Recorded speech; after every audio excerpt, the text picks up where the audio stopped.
Good morning, everyone. Good morning.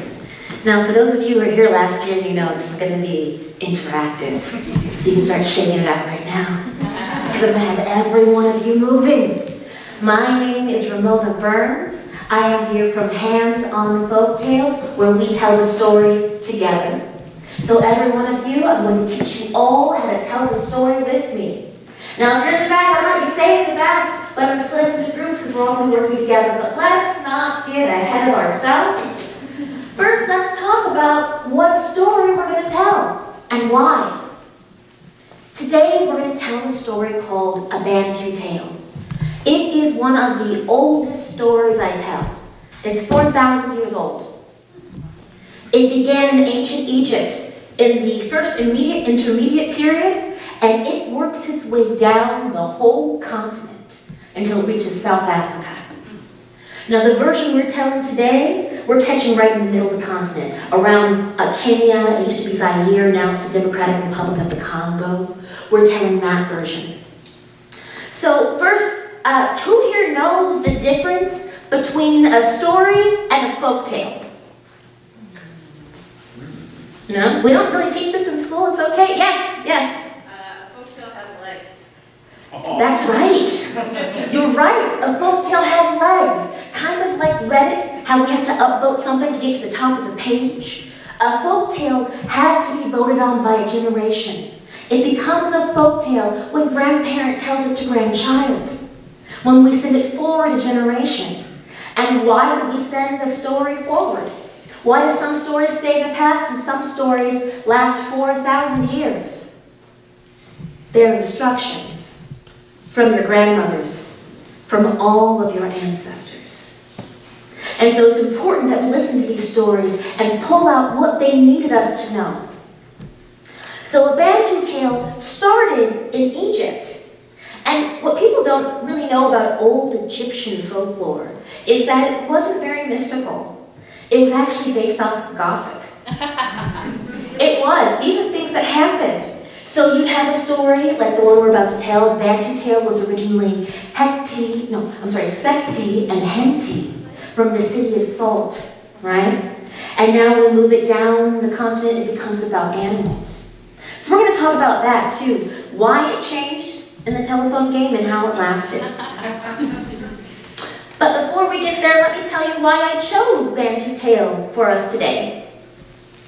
So, stories. Why do we tell stories? If you look around the room, you'll see a lot of Homo sapiens around, right? Right? You don't see a whole lot of Homo habilis or Homo erectus. And not all of us talk about the fact that when we talk about humanity, humanity was big. Like, you know, we have, like we talk about the genus of cats. Cats is not the Latin term.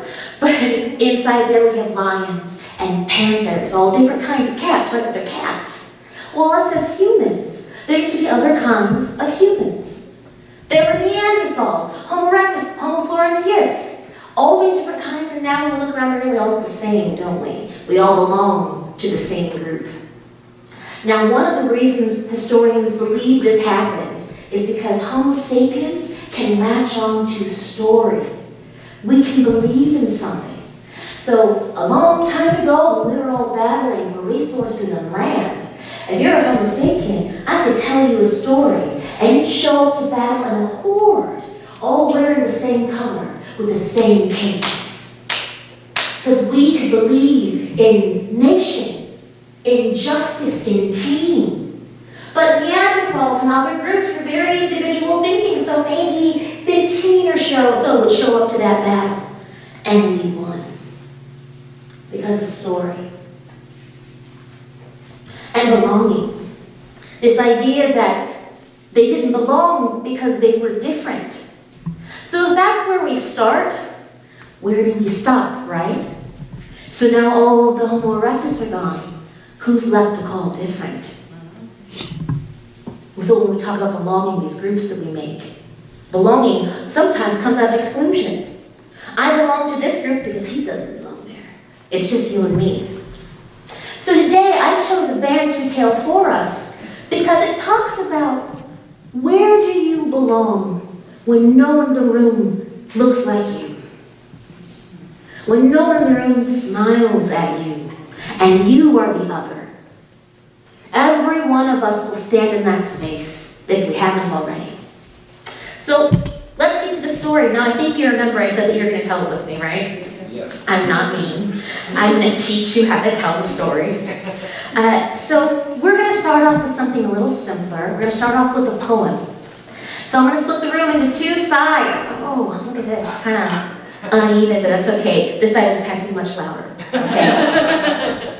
So we're going to start off telling a Shel Silverstein poem called Orchestra. Because as we do the story, I'm going to be your handy-dandy conductor. So you will be my orchestra. We're going to have this side. I want you to play your nose like a horn. Let me see, do it. Oh, I said we sit in the back and should participate. Very good, wonderful job, my horn nose players. Now, when I point to, wonderful. When I point to your side, you will play your horns, and on this side, I'm going to have you beat your belly like a drum.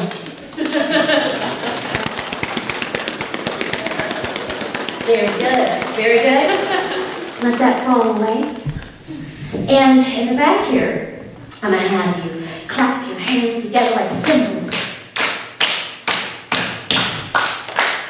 Very good. When I point to your team, I want you to play your part. If you see me raise my hands up and down like this, I want you to play your part. Louder. If you see me have my fingers wiggle down like this, you're going to play your part softer. If you see me raise my hand close above my head, let all the sound fall away. But if you see me put a circle over my head like this, all of us play our parts at the very same time. You ready? So, you haven't got a horn? Well, just play on your nose.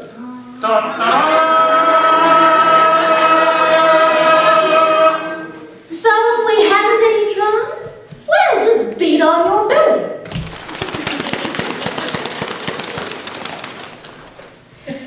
Well, we haven't any cymbals, but we can clap our hands together. And though there may be orchestras that sound a little better, with their fancy, shiny instruments that cost an awful lot, hey, we're making music twice as good. Just playing what we got.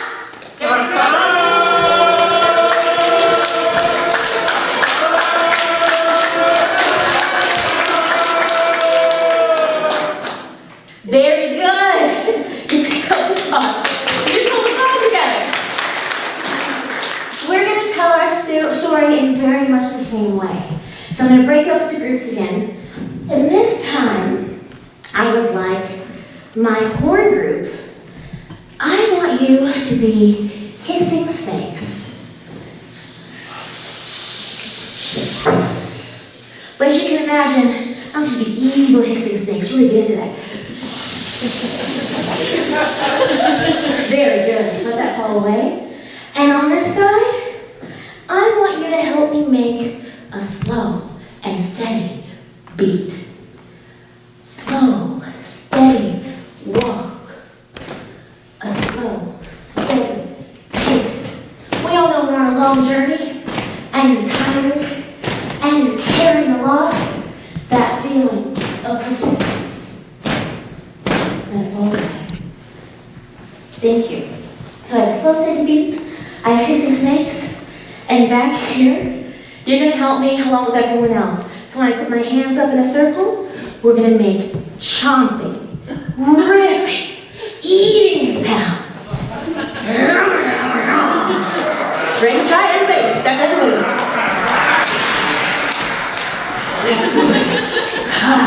Welcome, join us. All right, let it fall away. Oh, I like that. All right, everyone.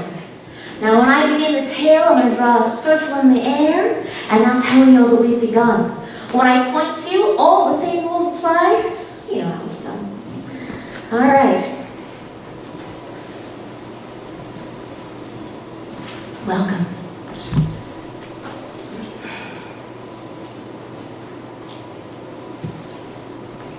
A long time ago, back before the animals stopped talking to us, there lived in a little village outside a big city a poor turtle and his poor wife. Oh, they had nothing but the dinner they were about to cook. And wife said to turtle, "Husband, give me some money so I can go to the market and get some salt for our meal." And turtle, well, he began to reach for his wallet, but then he stopped. He knew. "Wife, how can I give you money when I have none?" My wife said, "Husband, how can I make you food when I have no spice?" "Wife, if salt is what you want, salt is what you get." And he thought about that. How? No money. But Cousin Tortoise is rich. He's family. He'll give us some salt. So Tortoise went on a long journey towards the city.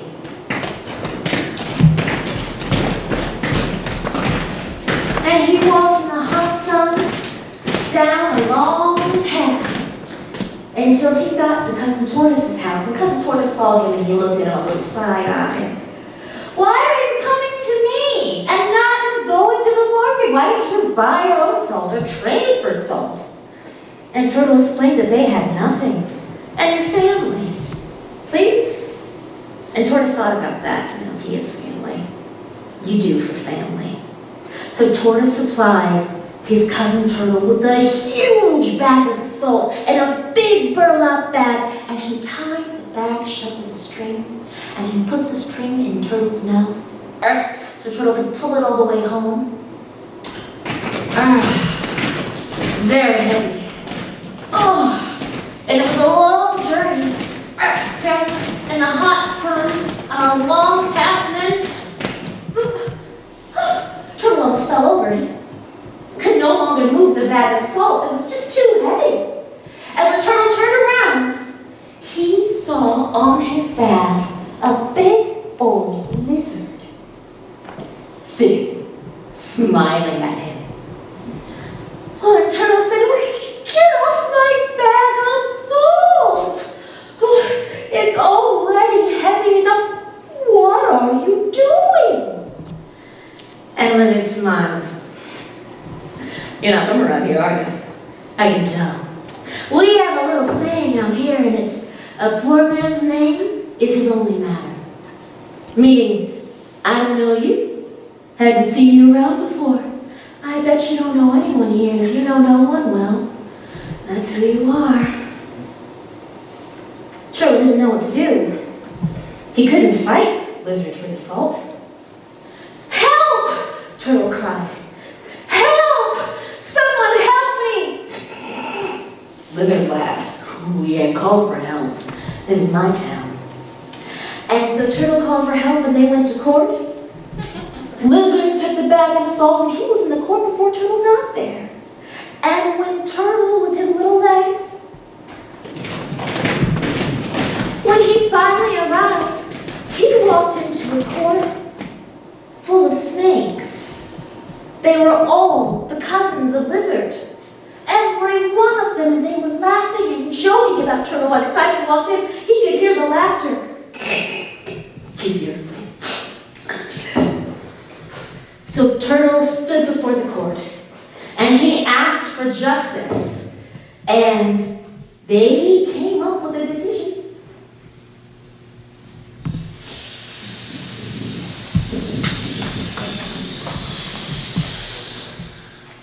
We, the court, decide that since no one knows you, Turtle, and you have no witnesses to this crime, we find it only fair to cut the bag of salt in half, and whatever lands on the floor belongs to the judges. And whatever you can capture, well, that will be yours. And before Turtle knew it,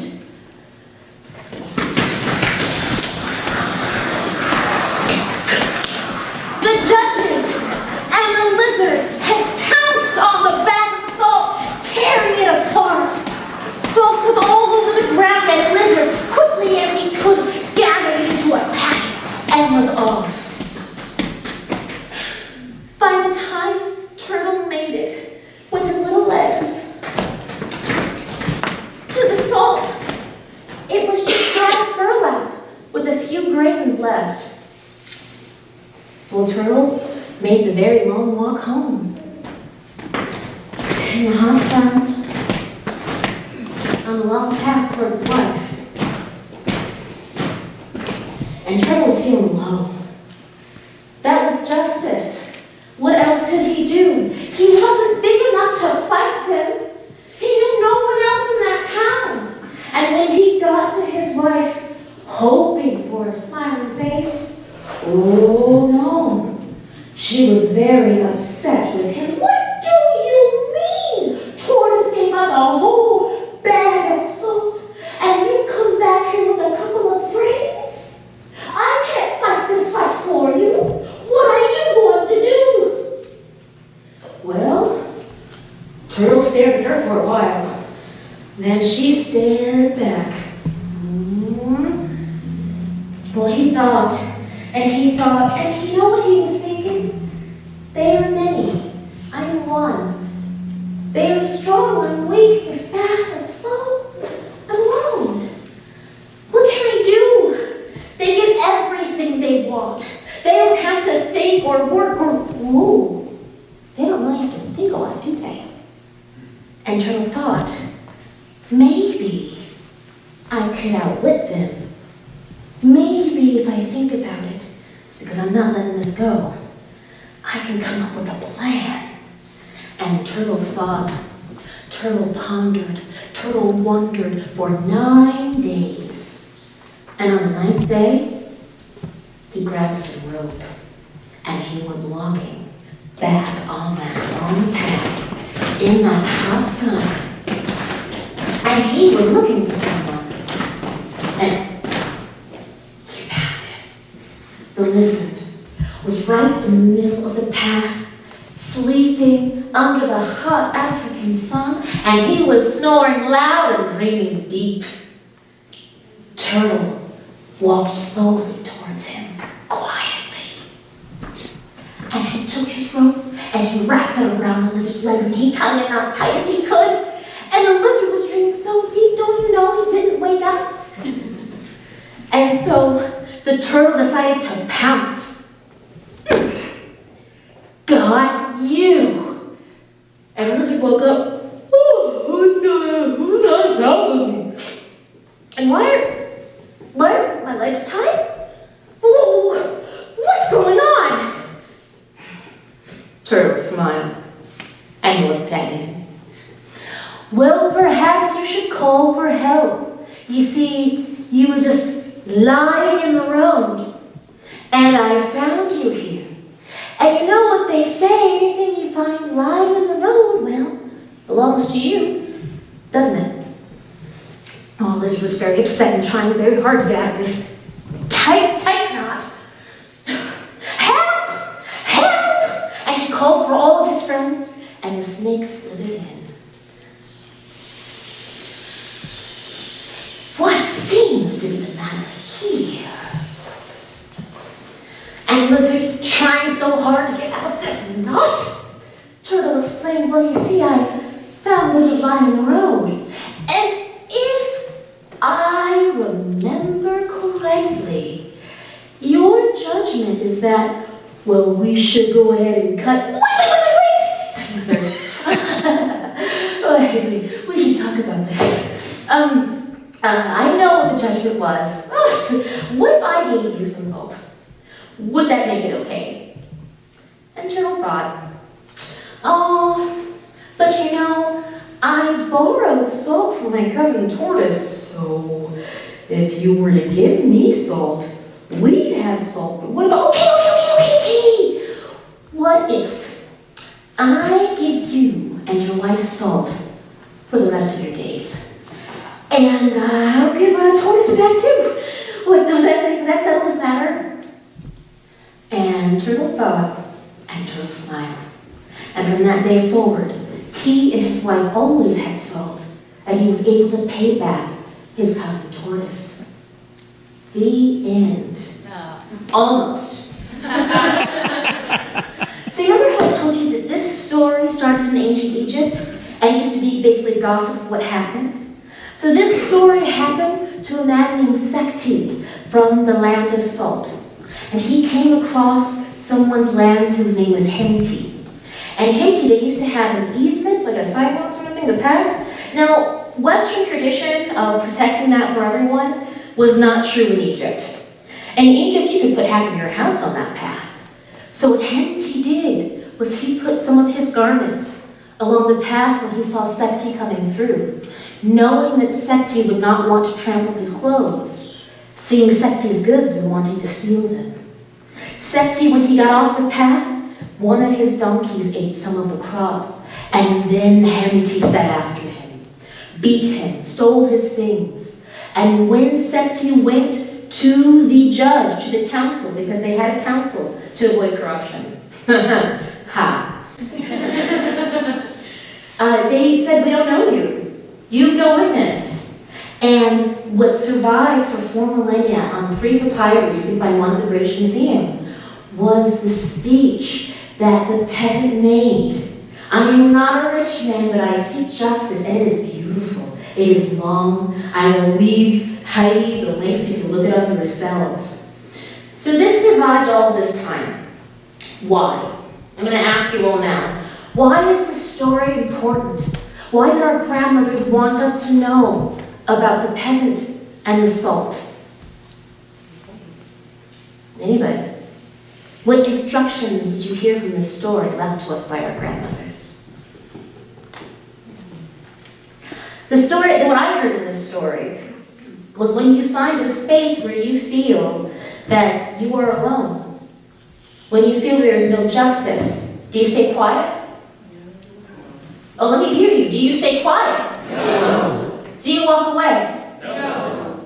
Those are the moments where you stand. So I have another question for you. If the instruction is to raise your voice, if the instruction is to never let it go, to seek justice, in those moments when you feel alone, where is your community?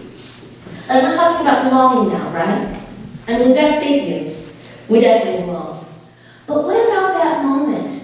We experience it in school when you're being bullied. We experience this in offices. We don't talk about that, right? Adults that get bullied. Who's our community then?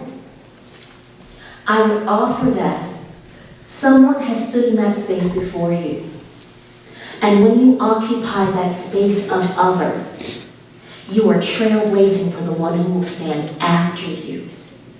In those moments, your community is strong. And the names that are a part of that community, you can find on street corners right now, like Rosa Parks. You think she felt she had a lot of community around her when she stood up and said no? When she spoke truth to power and sought justice? Whenever you decide not to laugh at the joke that would include you in a group by excluding others, you are standing in that space. Whenever you reach a space where there are no smiling faces, you are standing in that space and you are not alone. I want you to turn to the person next to them and tell them they belong. You belong. Oh, I'm not hearing it. Let me turn to the person next to them now and let me hear you say you belong. You belong.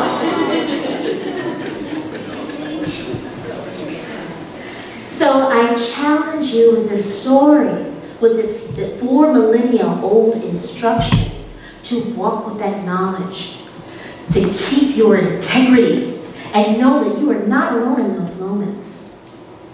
Can I get an amen? Amen. Thank you.